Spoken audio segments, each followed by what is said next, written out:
Hello everybody, it's Kara from Wild Book Garden, and today I'm here with a spoiler-free review for Sherwood by Meagan. So this was a reread for me. I read it for the first time a couple years ago, and it was one of my favorite books of the year, and upon reread, I think this is one of my favorite books ever. So this is obviously going to be a very positive review, although I recognize that this is a very polarizing book.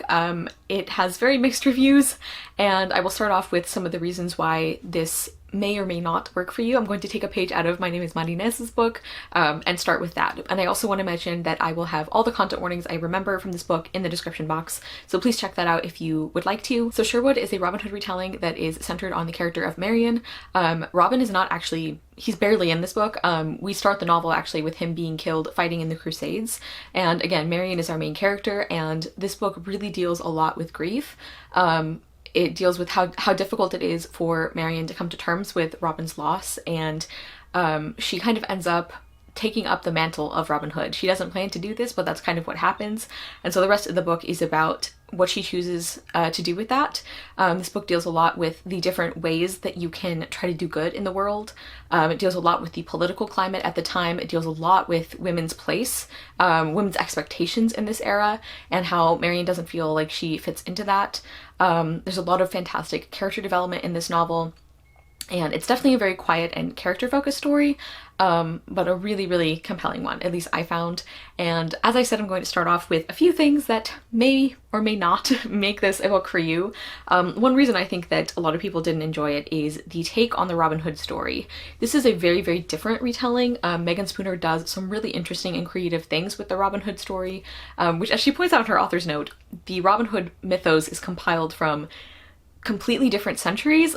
So any Robin Hood retelling that tries to incorporate all of those really famous elements is by definition anachronistic, which I thought was really cool that she pointed that out, really interesting.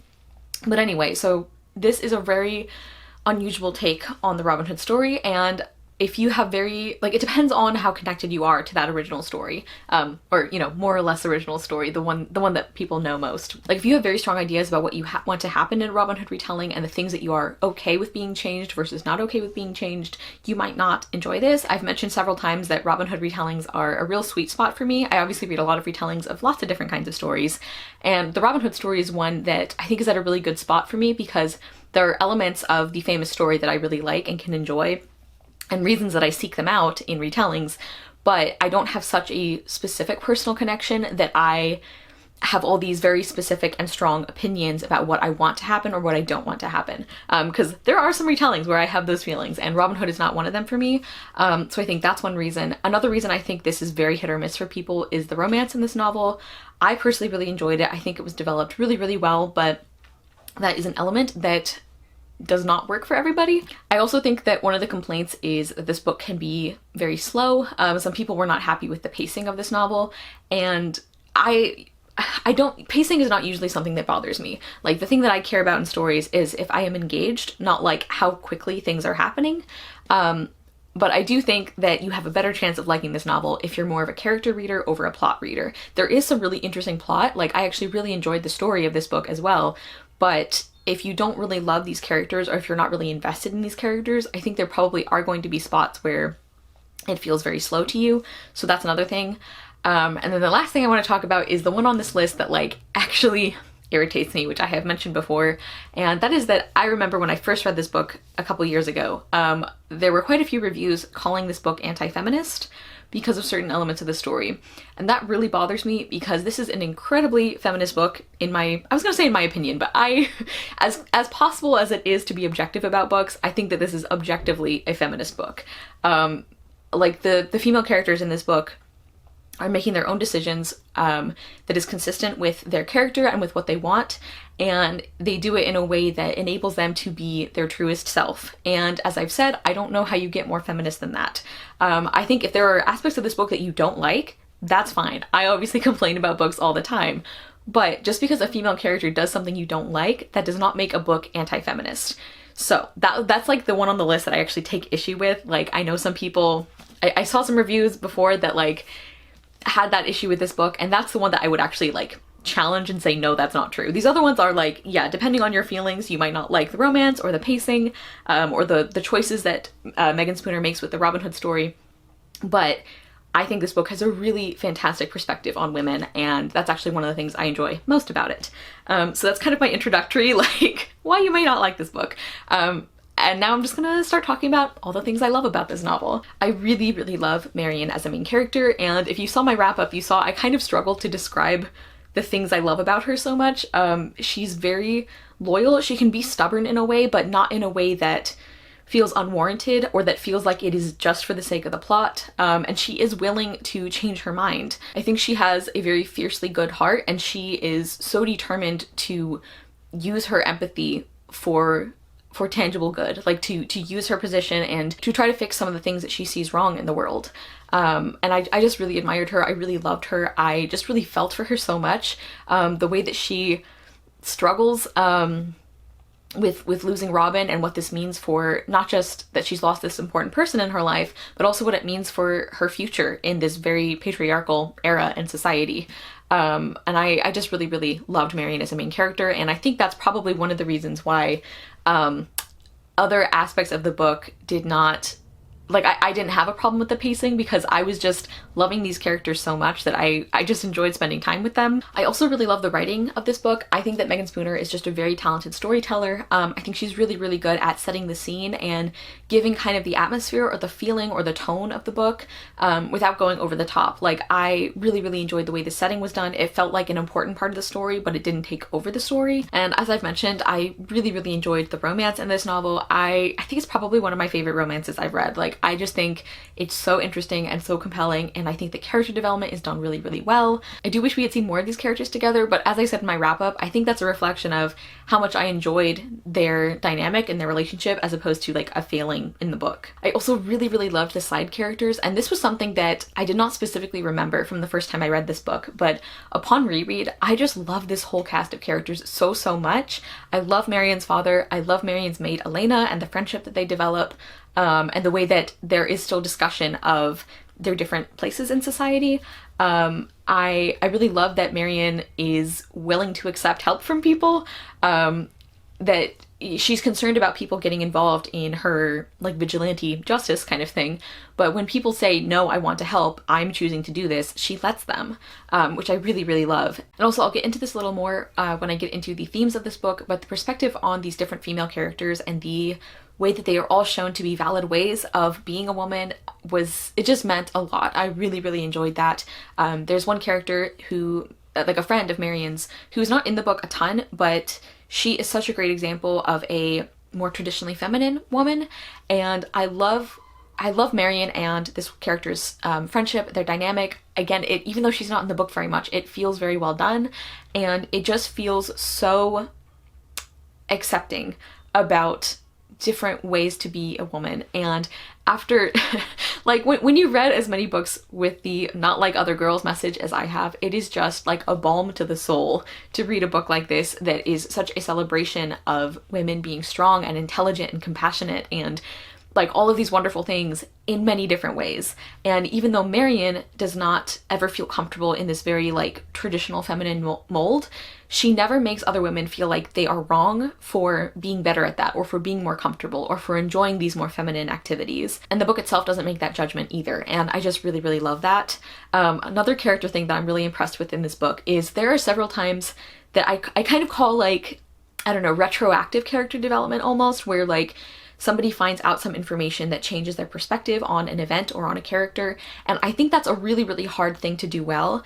I personally feel like Meagan Spooner did it really convincingly. I just was very, very impressed with that. I also really enjoyed the retelling aspects of this book, and I talked about at the beginning how I'm kind of primed for this kind of Robin Hood retelling, or I guess like I'm more open to it than I think some readers would be. I really liked the ways that that Meagan Spooner played with that story. I just really enjoyed the creative way that Meagan Spooner used this story, and like some parts she incorporated, some parts she changed a little bit, some parts she completely did differently. I just feel like it was a really good retelling in addition to being a really strong story in itself. Also, as I mentioned, one of my favorite things about this novel is the themes and the discussions. Again, this book is such a well done portrait of grief. I think the way it engages with that is so effective and just so nuanced. I think the discussions of justice are really interesting in this book, and the different ways that you can change the world for the better, like, and having to realize that your way is not the only way and that it might not even be the best way all the time. I just think that was really interesting as well. As I mentioned, one of my absolute favorite things about this book was the feminist perspective and the celebration and love and respect for women and what women can accomplish and how they can do that in a lot of different ways. I just really, really loved that. I also think this book says really, really interesting things about war and about who is made to make the most sacrifices in war versus who makes the decision to go to war, that kind of thing. And I also think this book did a really good job of talking about class and how class can intersect with gender, but also just classism in general. And I mentioned this in my wrap up, but I really appreciate how Meagan has to realize that she is not immune to making these judgments of other people. Like, even though she is able to do some of the things she does because people underestimate her as a woman, she realizes that she sometimes does that too, or that she sometimes does that with like servants, for example. And that's one of the things that I really loved about Meagan's friendship with Elena, her maid, is I feel like that difference was acknowledged and it felt like a more, I don't want to say equal because obviously Meagan is still at a higher social class than Elena, but it felt like a book that engaged with that rather than just like, oh, they're buddies and like we never talk about the fact that one of them is the employer, you know? I just really enjoyed Elena as a character in general, and I just really loved her friendship with Meagan too. I also thought the ending was fantastic. I think Meagan Spooner had a difficult job here to write a satisfying ending and one that balanced these very different ideas or themes or like aspects of the book. Like, I think she had a really hard job, but I personally feel like she did it excellently. I really, really loved the ending. I know not everyone does, but I did.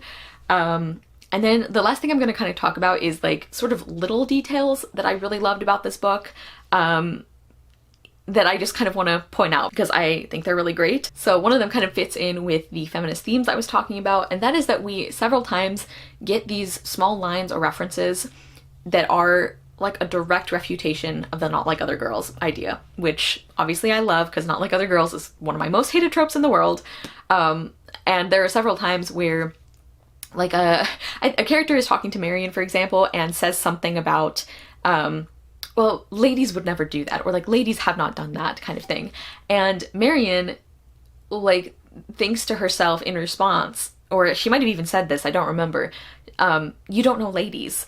And that seems like such a small thing, and it is, but I think that's an example of how you can have these small moments in a book that still make it very clear what the perspective is, what the themes are, like that really support the important ideas of a book. Like, and that's I think what makes it so frustrating to come across the not like other girls thing so often, is because it's so easy to avoid it. Like, we just need a couple of lines. Like, the book does not even have to be as overtly feminist as this novel is to communicate that the women in the book are not looking down on other women, are not hating other women or condescending to them because they live in the world differently, because they interact with the world differently, because they are more or less comfortable with things that this character feels differently about. So anyway, I just really appreciated those little moments. I also, like, going back to the romance aspect, there are a couple of tropes that, or like scenes or like moments like this, that just really work for me personally. So that's like something that I obviously don't want to give too much away about. And then another thing is this book does something I'm finding I really, really enjoy in stories, obviously when it's done well.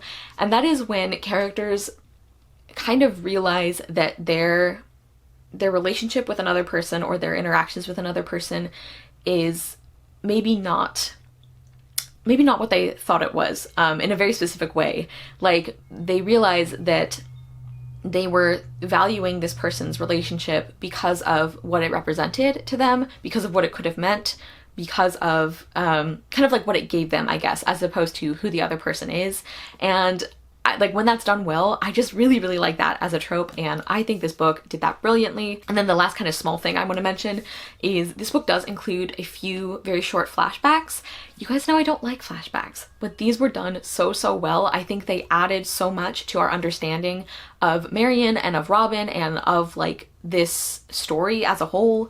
I just really, really loved those. I think they were beautifully done and just really just great writing, basically, because they were so effective, and they're a thing that I don't like in books that I think was done really, really well.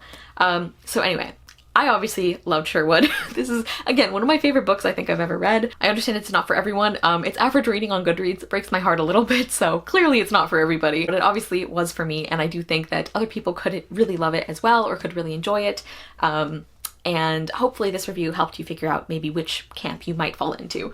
Although that's a lot of pressure for this review, so hopefully I haven't steered anyone wrong. But yeah, I just really love Sherwood. I love this book. Please comment down below and let me know if you have read Sherwood, what you thought of it, or if you are planning to pick it up. Thank you guys so much for watching. I will see you soon with another video, and I hope you love the next book you read. Bye!